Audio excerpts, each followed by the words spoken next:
Hoje nós vamos continuar falando sobre Tiago, capítulo de número 4. Hoje é o nosso penúltimo encontro falando sobre a Epístola de Tiago. E esse texto que nós acabamos de ler, nós não fizemos a leitura do texto inteiro.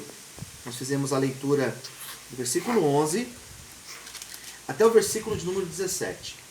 A primeira parte, Tiago está falando, são conselhos práticos, né? Conselhos práticos de como conduzir uma vida cristã na essência. E o que Tiago vai nos aconselhar, no primeiro momento, é acerca da crítica. É acerca de você falar do outro. E não é simplesmente você falar do outro. O grande problema está no julgar o outro. E Tiago vai nos dizer que não é certo nós julgarmos. Que você julgar o outro, você está assumindo um papel que não é teu. Legislador. Esse papel não é nosso, né? Então, a postura do julgamento, de você julgar alguém, de você apontar alguém, é uma postura totalmente incoerente e fora da palavra de Deus. Por que é tão errado nós julgarmos?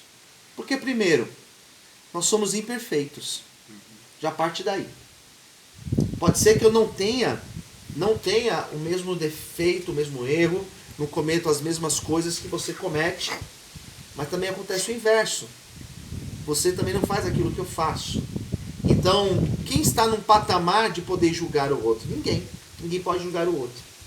Por isso que nós devemos tratar o outro com igualdade, sem julgamentos, né?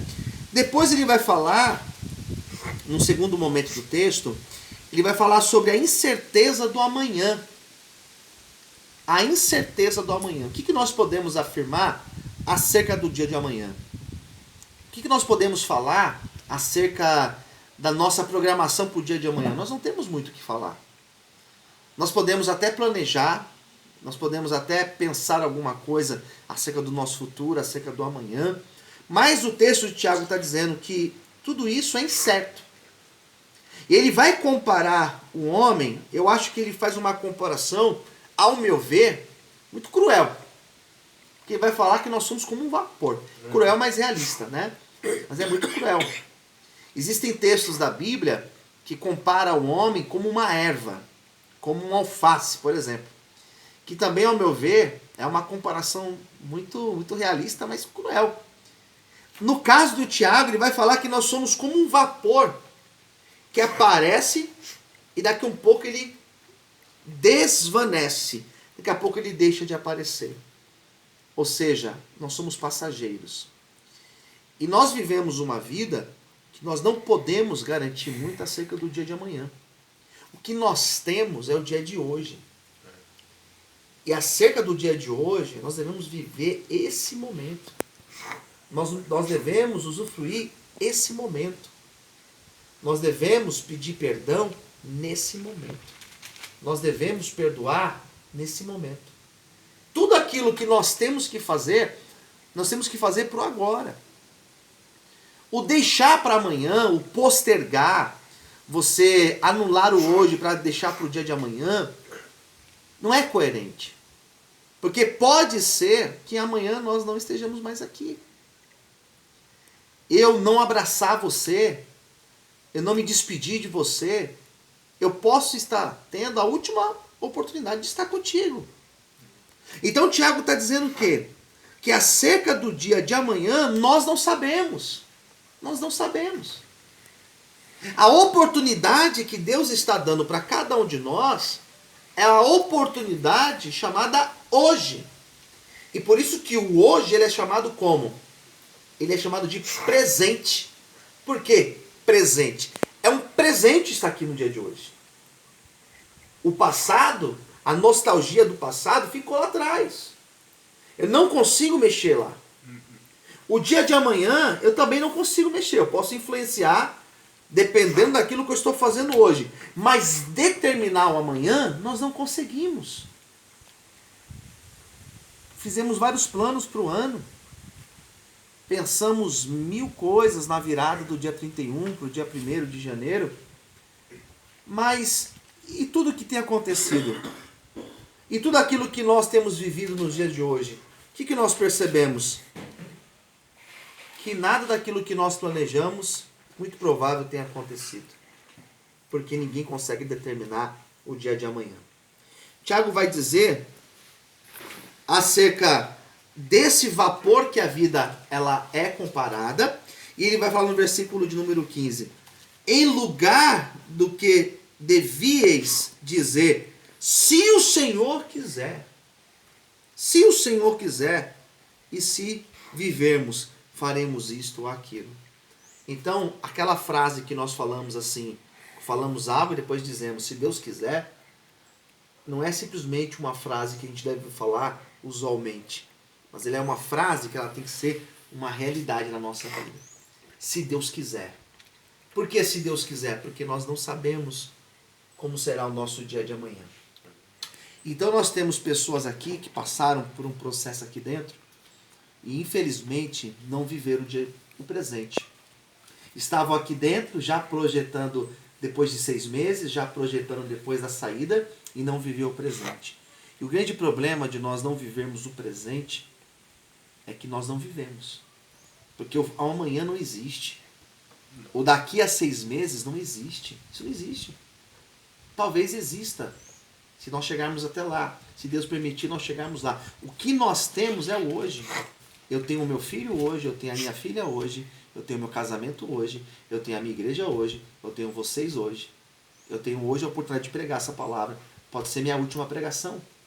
Então eu tenho esse momento.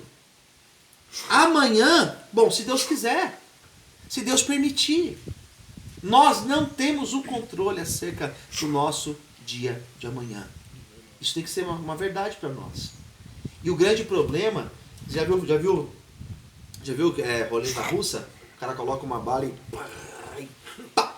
E às vezes nós brincamos com a vida como se fosse uma roleta russa. E nós não vivemos o dia de hoje, achamos que teremos uma nova oportunidade. E nós já tivemos pessoas que estiveram sentadas aqui, como vocês estão aqui comigo hoje, sentados aqui, ouvindo essa pregação, e não aproveitaram. E hoje não estão mais vivos.